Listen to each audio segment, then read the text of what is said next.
Hello. You know what time it is. Get into it! Get into it! Yes! We are back, lovelies. We are back with Storytime with Chris. Now, as I always say, you don't have to watch these videos when they go live. You're more than welcome to watch them in your downtime, max, relax, chillax time, between time, mean time, skiing time, any time that you want to hear a highly animated voice bring you wonderful stories of magic, fantasy, science fiction, adventure, and many, many more in between. Hi, I'm Chris, and welcome to No, we're not. Okay. Okay, and I'm pretty sure this is a thing. I'm not trying to get in trouble with Focus on the Family, but who remembers listening to... Okay, maybe this is... I don't care. I'm showing my age. Who remembers listening to Adventures in Odyssey? Adventures in Odyssey was a radio drama. It was a Christian family radio drama about this town called Odyssey. And a wonderful, magical, and just fun place called Wits End. And Wits End was like a hangout spot for all the young people in the town. And it was a malt shop, but it was also a library and an engineering center. And they had this place called the Imagination Station. And the Imagination Station was this like super cool high-tech virtual reality pod that could literally simulate different parts of history, and mainly it was circulating around different figures within Christian lore and dogma and stuff like that. But I remember Adventures in Odyssey, and I remember the intro. I mean, they would have different characters like Mr. Whitaker, Eugene, and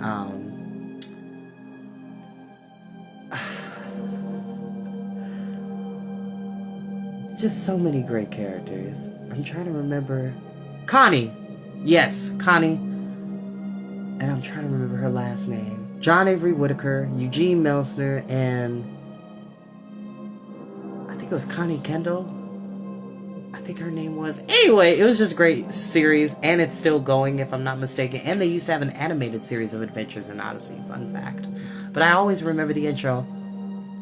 Hi, I'm Chris. Welcome for another adventure of Adventures in Odyssey.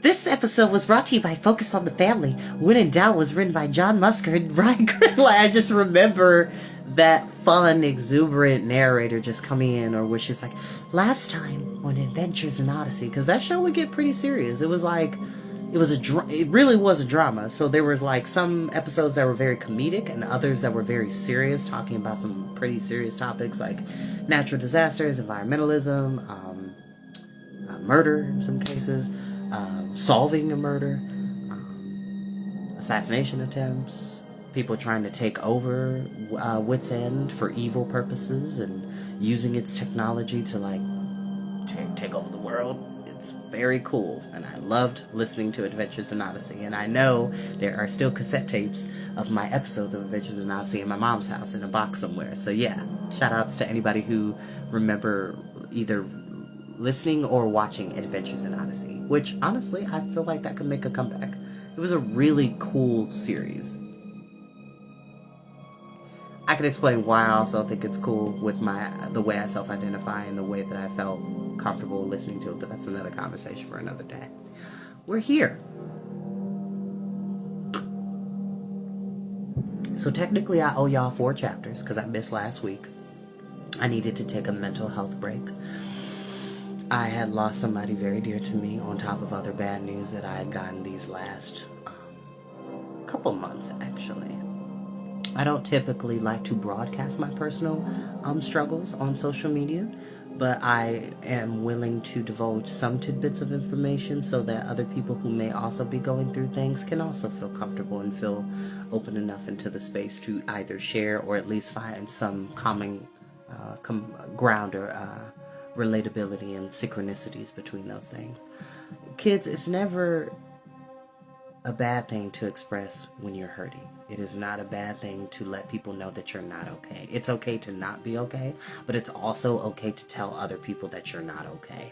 It's okay to express that. It is not a crime. It is not something you should be punished for or reprimanded for expressing yourself, for expressing your heartache or your grief or your stress, rather than repress. Don't be like Elsa in the beginning of Frozen. Conceal, don't feel. No. Let it go.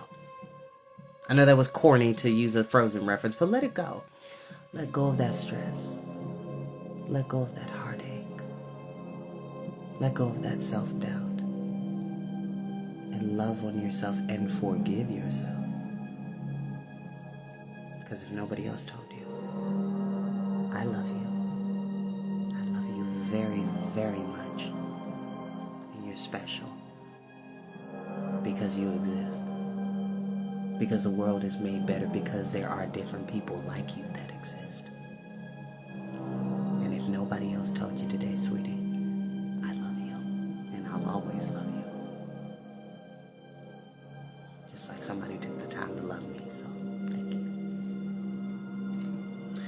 Alrighty. Enough of that blather. Let's go ahead and get started. So here's what I'm going to do. I'm going to read 2 chapters tonight, and then I will return tomorrow evening to read 2 more, and then we'll be caught up with the readings that we have missed on. Also, if you're not aware, we are also reading The Hobbit, which I'm going to continue, and I'm also going to be finishing up Stuart Little, because we did take a break on that, but that's okay. That's okay. We're going to continue moving and moving. So we're back with the Baudelaires. They've arrived at Heimlich Hospital, which seems to be quite raggedy, to say the least. Trying to find my spot. Yeah, there it is. Okay, cool. All right. And without further ado, we are going to go ahead and get started. Chapter 4.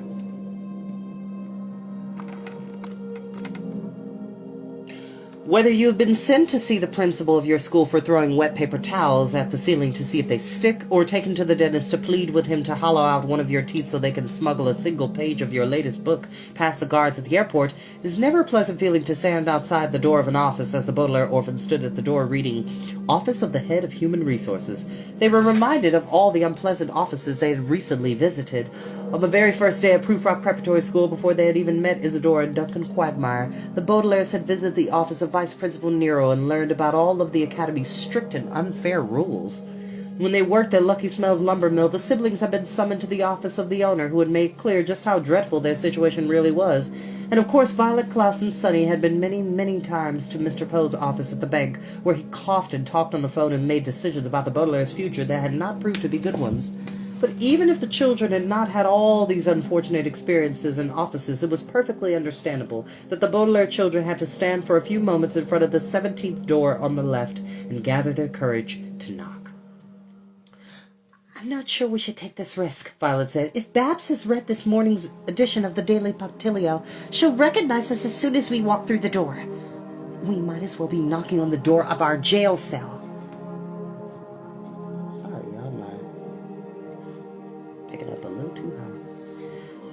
"But the Library of Records might be our only hope," Klaus said. "We need to find out who Jacques Snicket really was, where he worked, and how he knew us.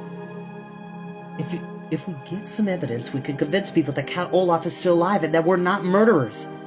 "Cry," Sonny added, which meant, besides, the Quagmire triplets are far, far away, and we have only a few pages of their notebooks. We need to find the real meaning of VFD. "Sonny's right," Klaus said. "In the Library of Records, we might even solve the mystery of that underground passageway that led from Jerome and Esme Squaller's apartment to the ashy remains of the Baudelaire mansion." "I think true," Sonny said, which meant something like, "And the only way we'll get to the Library of Records is if we talk to Babs, so it's a risk we have to take." "All right," Violet said, looking down at her sister and smiling. "You convinced me. But if Babs begins looking at us suspiciously, we'll leave. Agreed?" "Agreed," Klaus said. "Yep," Sonny said, and knocked on the door. "Who is it?" Babs' voice called out. "It's 3 members of Volunteers Fighting Disease," Violet replied. "We're here to volunteer at the Library of Records." "Come in," Babs commanded, and the children opened the door and walked into the office. "I was wondering when someone would show up," the head of Human Resources continued. "I was just finishing up reading this morning's paper. These 3 terrible children are running around killing people." Baudelaires looked at one another, about to run back out the door, when they saw something in the office that changed their minds. The head of Human Resources at Heimlich Hospital was a small one, with a small desk, 2 small chairs, and a small window decorated with 2 small curtains. On the windowsill was a small vase of yellow flowers, and on the wall was a small, tasteful portrait of a man leading a horse to a small pond of fresh water. But it was not the furnishings, the flower arrangement, or the tasteful artwork that made the three orphans stop. Babs' voice had come from the direction of the desk, which the Baudelaires had expected, but what they hadn't expected was that Babs was not sitting behind the desk, or on the desk, or even beneath it. Instead, a small square intercom speaker, just like the ones on the outside of the hospital, had been placed in the middle of the desk, and it was from the speaker that the speaking had been spoken. Say that 3 times fast. It was strange to hear speaking from a speaker instead of from the person who was speaking, but the children realized they could not be recognized and Babs could not see them, so they did not run out of the room. "We're 3 children, too," Violet said to the speaker, trying to be as honest as she could. "But we'd much rather volunteer in the hospital than embark on a life of crime." "If you children, then be silent," Babs' voice said rudely. "In my opinion, children should be seen and not heard. I'm an adult, so it follows that I should be heard and not seen. That's why I work exclusively over the intercom. You'll be working exclusively with the most important thing we do in the hospital. Can you guess what it is?" "Healing sick people?" Klaus guessed. "Be silent!" the speaker commanded. "Children should be seen and not heard. Remember, just because I can't see you doesn't mean you should start babbling about sick people. You're wrong anyway. The most important thing we do at the hospital is paperwork. And you'll be working at the Library of Records filing paperwork. I'm sure this will be difficult for you because children never had any administrative experience." "And," Sunny said in disagreement. Violet was about to explain that her sister meant something along the lines of, "Actually, I worked as an administrative assistant at Proof Rock Preparatory School." But the intercom speaker was too busy reproving the Baudelaires, a phrase which here means shouting, "Be silent!" at every opportunity. "Be silent!" the speaker shouted. "Instead of chattering away, report to the Library of Records at once. The Library of Records is located in the basement, at the very bottom of the staircase next to this office. You'll go straight there every morning when the van arrives at Heimlich Hospital. You'll return straight to the van at the end of each day. The van will take you back home. Are there any questions?" The Baudelaires had plenty of questions, of course, but they did not ask them. They knew that if they said even one word, the intercom speaker would command them to be silent. Besides, they were eager to get to the Library of Records, where they hoped to answer the most important questions of their lives. "Excellent," the speaker said. "You're learning to be seen instead of heard. Now get out of this office." The children got out of the office and quickly found the staircase the speaker had mentioned. The Baudelaires were glad that the route to the Library of Records was so easy to remember because Heimlich Hospital seemed like a place where it would be very easy to get lost. The staircase curved this way and that, leading to many doors and corridors, and every 10 feet or so, nailed to the wall, just below an intercom speaker, there was a complicated map of the hospital, filled with arrows, stars, and other symbols of the Baudelaires did not recognize. Which, by the way, typically a map, any map, I don't care if it's English, Japanese, Chinese, Cantonese, Australian, Austrian, Italian, Latin, any map is always going to have what is called the key. So a key is a box that basically can show you what the different symbols and indicators and markers mean for the map. So, like, for example, on an American map, at least, in Ohio, there's typically a star that denotes the capital of a state.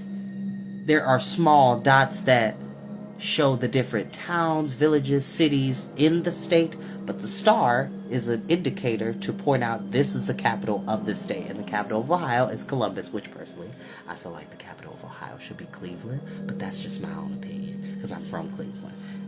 Shout outs to East 129th and Farrington, okay?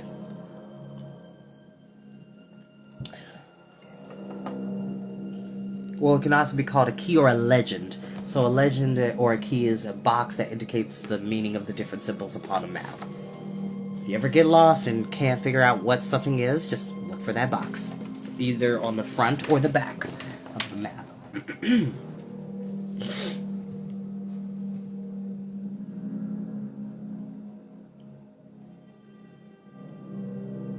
Every so often, the children would see someone from the hospital walking toward them.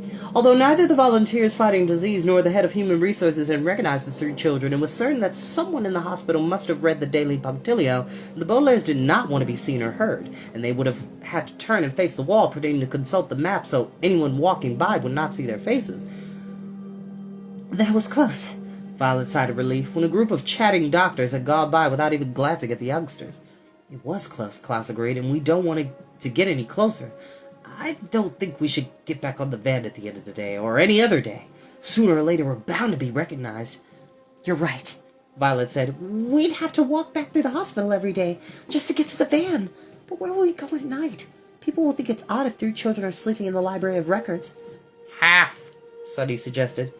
That's a pretty good idea, Violet replied. We could sleep in the unfinished half of the hospital. Nobody will go there at night. Sleep all by ourselves in a half-finished room? Klaus asked. It'd be cold and dark.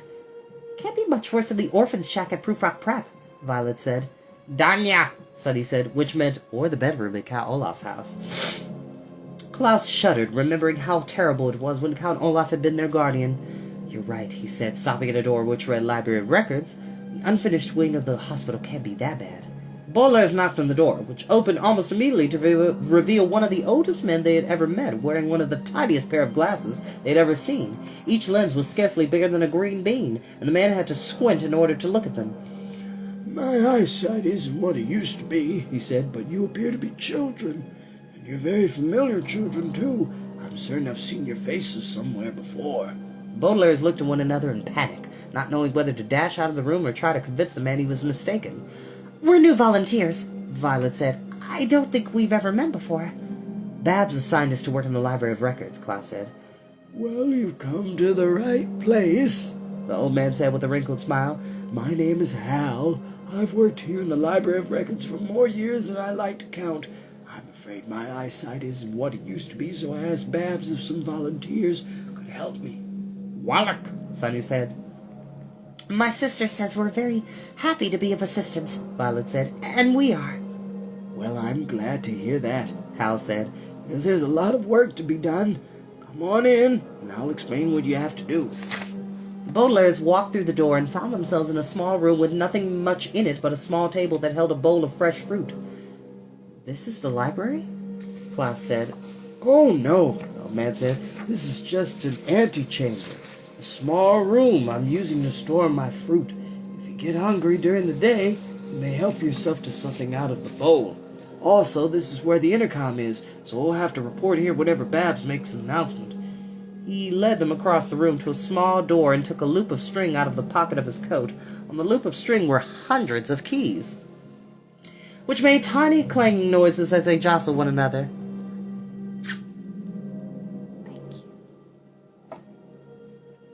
Hal quickly found the right key to unlock the door. This, he said with a small smile, is the Library of Records. Hal ushered the children inside a dim room with very low ceilings, so low that Hal's gray hair almost brushed against the top. But although the room was not very tall, it was enormous. The Library of Records stretched out so far in front of the Baudelaires that they could scarcely see the opposite wall, or, as the children looked from side to side, the right and left walls. All they could see were big metal file cabinets with neatly labeled drawers describing the files contained inside. The file cabinets were placed in row after row as far as the eye could see. The rows were placed very close together so that the siblings had to walk behind Hal in single file as he gave them the tour of the room. I've organized everything myself, he explained. The Library of Records contains information not only from Heimlich Hospital, but from all over the area. There's information about everything from poetry to pills, from picture frames to pyramids, from pudding to psychology, and that's just in the P aisle, which we're walking down right now. What an amazing place, Klaus said. Just think of everything we could learn from reading all these files. No, House said, shaking his head sternly. We're supposed to file this information, not read it. I don't want you to see you touching any of these files except when you're working with them. That's why I keep all these file cabinets locked up tight. Now let me show you exactly where you'll be working. Hal led them to the far wall and pointed out a small rectangular hole, just wide enough for Sunny or maybe Klaus to crawl through. Beside the hole was a basket with a large stack of paper in it and a bowl filled with paper clips. Authorities deposit information into the information chute, which brings outside the hospital and ends here, he explained. And I need 2 people to help me file these deposits in the right place. Here's what you do. First, you remove the paper clips and put them in this bowl. And you glance at the information and figure out whether it goes here or there. Remember to try to read as little as possible. He paused, unclipped a small stack of paper, and squinted at the top page. For instance, he continued, you only have to read a few words to see that these paragraphs are about the weather last week at Damascus Dock, which is on the shore of some lake, someplace. So you would ask me to unlock cabinets in aisle D for Damascus, or W for weather, or even P for paragraphs. It's your choice. But won't it be difficult for people to find that information again? Klaus asked. They won't know whether to look under D, W, or P. And you'll have to look under all three letters, Hal said. Sometimes the information you need is not in the most obvious place. Remember, paperwork is the most important thing we do at this hospital, so your job is very important. Do you think you can file these papers correctly? I'd like you to start right away. I think we can, Violet said. But what will the third volunteer do? Hal looked embarrassed and held up the loop of string with all the keys on it. I lost some of the keys to the filing cabinets, he admitted, and I need someone to use some sort of sharp object to open them. Sonny Baudelaire is on the case, okay? Me, Sonny said. My sister means that she'd be perfect for that job, because she has very sharp teeth, Violet explained. Your sister, Hal said, and scratched his head. Somehow I knew you three children were from the same family. I'm certain I was just reading some information about you. Children looked at one another again, and felt a nervous flutter in their stomachs. Do you read the Daily Punctilio? Klaus asked carefully. Of course not, Hal said with a frown. That newspaper is the worst I've ever seen. Nearly every story they print is an absolute lie.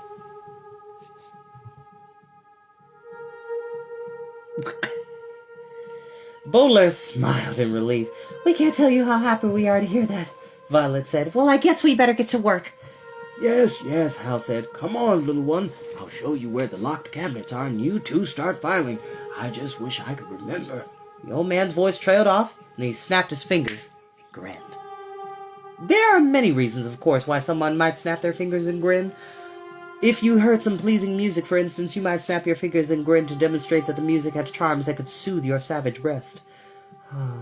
If you were employed as a spy, you might snap your fingers and grin in order to deliver a message in secret snapping and grinning code. But you might also snap your fingers and grin if you've been trying hard to remember something and had suddenly succeeded. Hal was not listening to music in the Library of Records, and after 9 months, 6 days, and 14 hours of research, I can say with reasonable certainty that Hal was not employed as a spy, so it would be sensible to conclude he had just remembered something. I just remembered something, he said. I know why you three seem so familiar. Hal continued to lead Sunny down another aisle of file cabinets to show her where her teeth could be handy, so his voice floated over to the two older Baudelaires as if he were speaking on an intercom. I didn't read it, of course, but there was some information about you in the file about the Snicket files.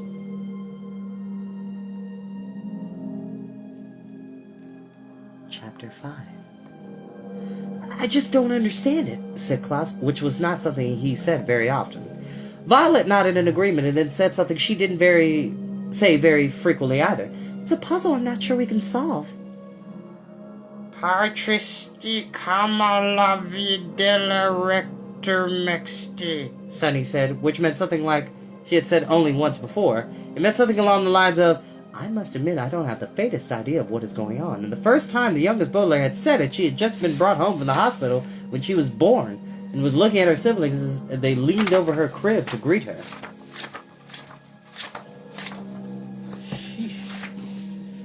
We about to get some reveals, okay?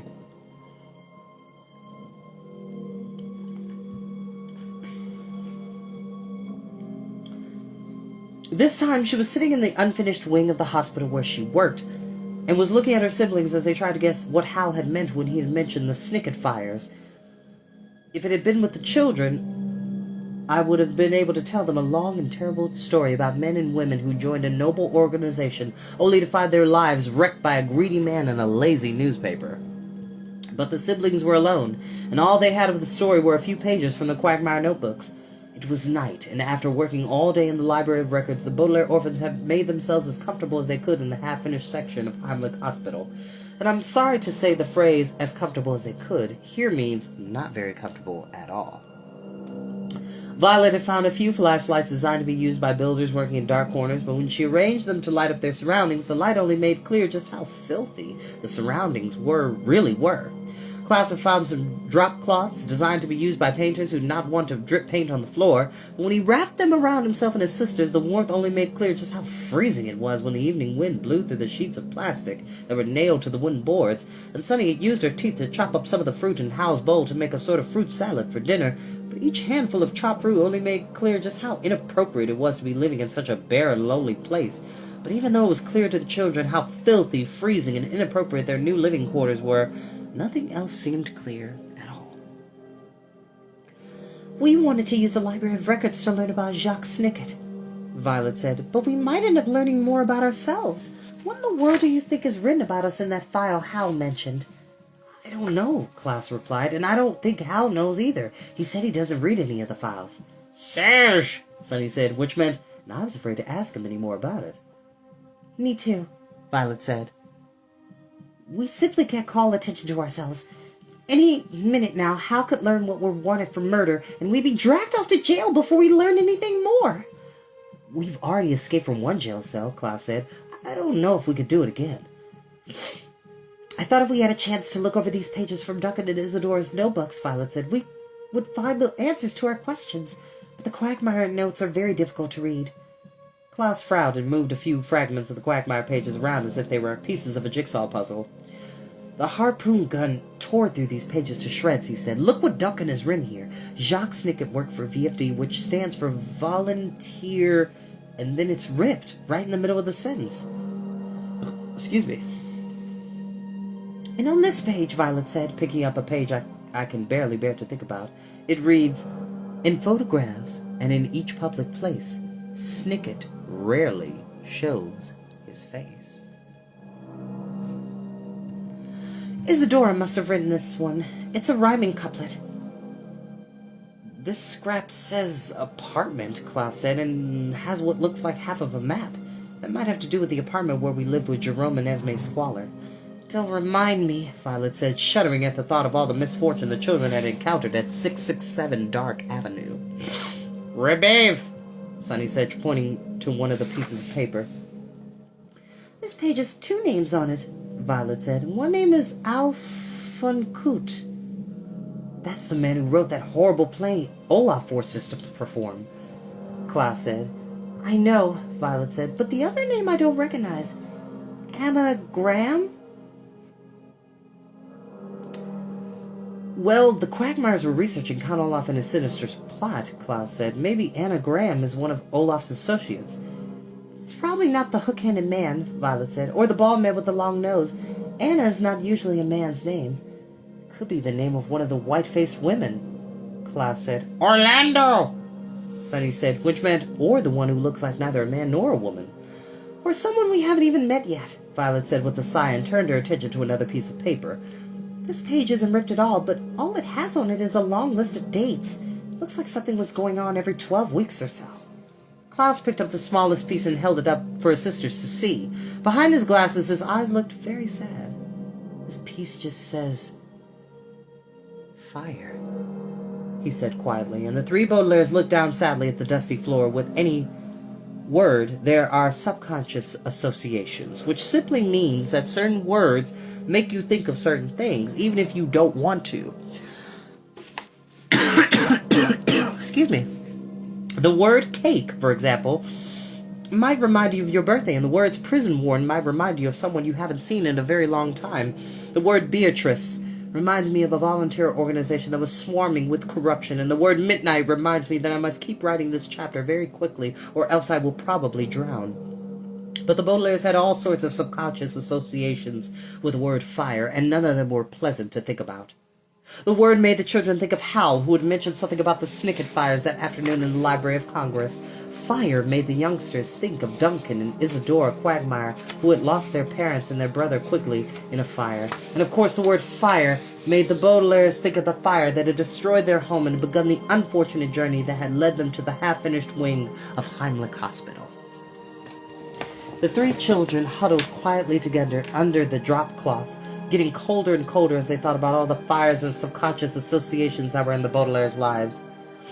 "That file must contain the answers to all these mysteries, Violet said. We need to find out who Jacques Snicket was and why he had the same tattoo as Count Olaf. Sorry, just adjusting.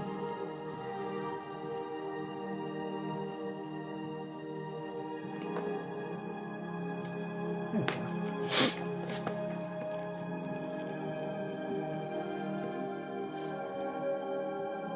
And we need to know why he was murdered, Klaus added. And we need to learn the secret of VFD. Us. Sonny said, which meant, and we need to know why there's a picture of us in the file. We have to get our hands on that file, Violet said. That's easier said than done, Klaus pointed out. Hal told us specifically not to touch any of the files we weren't working with, and he'll be right there with us in the Library of Records. We'll just have to find a way, Violet replied. Now let's try to get a good night's sleep, so we can stay alert tomorrow and get a hold of the file in the Snicket fires. Klaus and Sonny nodded in agreement and arranged the drop cloths in a sort of bed, while Violet turned off the flashlights one by one. The three Baudelaires huddled together for the rest of the night, getting what sleep they could on a filthy floor with a cold wind blowing through their inappropriate home, and in the morning, after a breakfast of leftover fruit salad, they walked to the completed half of Heimlich Hospital and carefully walked down all those stairs, past the intercom speakers and the confusing maps. Hal was already in the Library of Records when they arrived, unlocking the file cabinets with his long loop of keys, and immediately Violet and Klaus got to work filing the information they had come through the chute during the night, while Sonny turned her toothed attention to the file cabinets that needed to be opened. The Baudelaire's minds were not on filing or on file cabinets. Their minds were on the fire. Excuse me, on the file and the fire. Just about everything in this world is easier said than done, with the exception of systemically assisting Siphius's stealthy, susceptible sister, which is easier said than done. That is a tongue twister in and of itself. If memory serves me correctly... No, that's not the proper Greek mythological hero I'm thinking of. Sisyphus. I'm thinking of somebody else. It's the Greek hero that rolled a boulder up a hill for several centuries as a punishment. Can't remember his name, but it'll come to me later.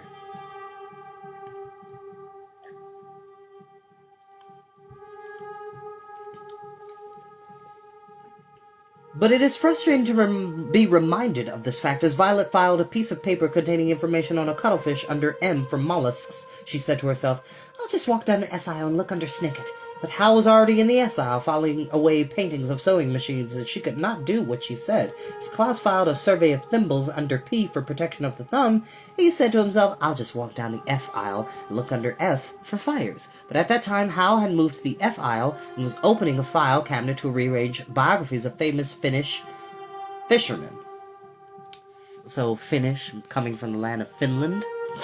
And Sunny twisted her teeth this way and that, trying to open one of the locked file cabinets in the B aisle, thinking that perhaps the file was inside, file under Baudelaire's, but when the lock finally broke just after lunch, the youngest sibling opened the cabinet and saw that it was absolutely empty. Nil, Sunny said, as the three children took a short fruit break in the antechamber. Me neither, Klaus said, but how can we get a hold of the file when Hal's always around?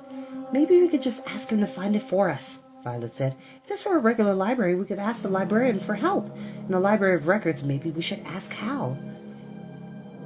You can ask me anything you want, Hal said, walking into the antechamber. First, I have to ask you something. He walked over to the children and pointed at one of the fruits. Is that a plum or a persimmon? He asked. My eyesight isn't what it used to be, I'm afraid. It's a plum, Violet said, which I love plums. I used to eat them a lot as a kid. I love plums. I haven't had a plum in a long time.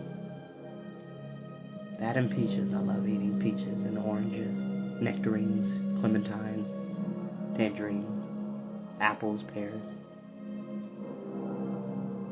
Dragon fruit is good. Pomegranate seeds are amazing. Nature's candy, as I call them. Comment below what's your favorite fruit snack to snack on. Oh, good, Hal replied, looking it over for bruises. I was not in the mood for a persimmon. Now, what is your question? We had a question about a certain file, Klaus began carefully, not wanting Hal to become suspicious. I know it's not customary for us to read the files, but we were very curious. Would it be okay to make an exception? Hal bit into the plum and frowned. Why would you want to read one of the files? He asked. Children should read happy books with bright pictures, not official information from the Library of Records. But we're interested in official information, Violet said, and we're so busy filing things away that we don't get a chance to read anything in the files. That's why we were hoping to take one home with us and read it. Hal shook his head. Paperwork is the most important thing we do in this hospital, he said sternly. That's why the files are only allowed out of the room if there's a very important reason or example. But the Baudelaires did not get to hear an example because Hal was interrupted by a voice coming over the intercom. "Attention," the voice said, and the children turned to face a small square speaker. "Attention! Attention!" The three siblings looked at one another in shock and horror, and then at the wall where the speaker was hanging. The voice coming from the intercom was not Babs. It was a faint voice. It was a scratchy voice. But it was not the voice of the head of human resources at Heimlich Hospital. It was a voice that the Baudelaires heard wherever they went, no matter where they lived or who tried to protect them. And even though the children had heard this voice so many times before, they had never gotten used to its sneering tone, as if the person talking were telling a joke with a horrible, violent punchline. "Attention!" the voice said again, but the orphans did not have to be told to pay attention to the terrible voice of Count Olaf. "Babs has resigned from Heimlich Hospital," said the voice, and the siblings felt as if they could see the cruel smile Olaf always had on his face when he was telling lies. "She decided to pursue a career as a stunt woman, has begun throwing herself off buildings immediately. My name is Mattathias, and I am the new head of human resources. I will be conducting a complete inspection of every single employee here at Heimlich Hospital, beginning immediately. That is all." "An inspection?" Hal repeated, finishing his plum.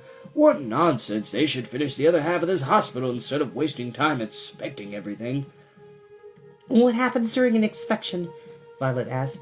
"Oh, they just come and look you over," Hal said carelessly, began walking back to the Library of Records. "We'd better get back to work. There's a lot more information to file."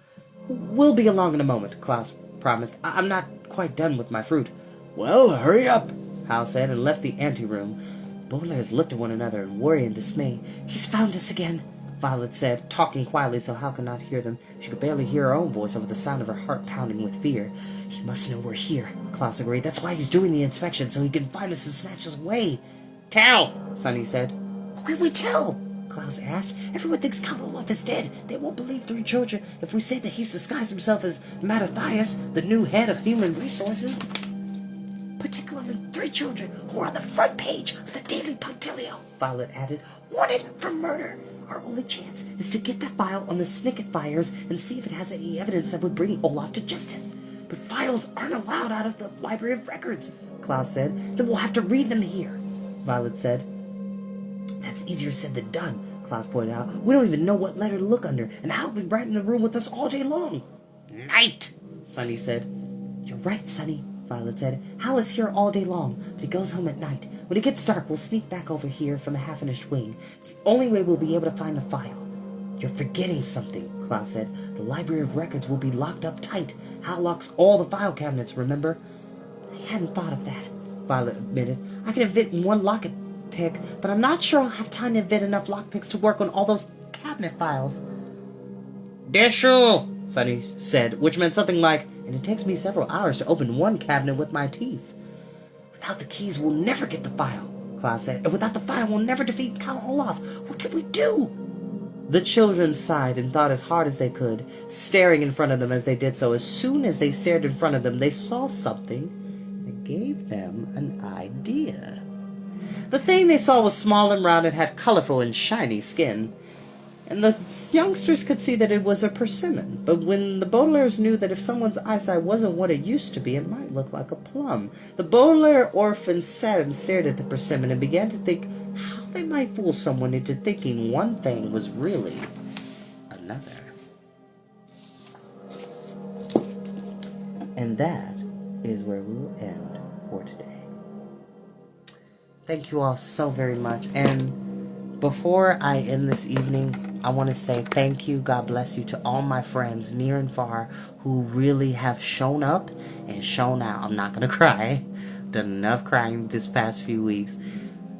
I love you from the bottom of my heart. Thank you so much. I am so grateful. I am humbled, and I'm very grateful for your love and your friendship. All of you. Thank you so much for your support. Bye, lovelies. I'll see you next time.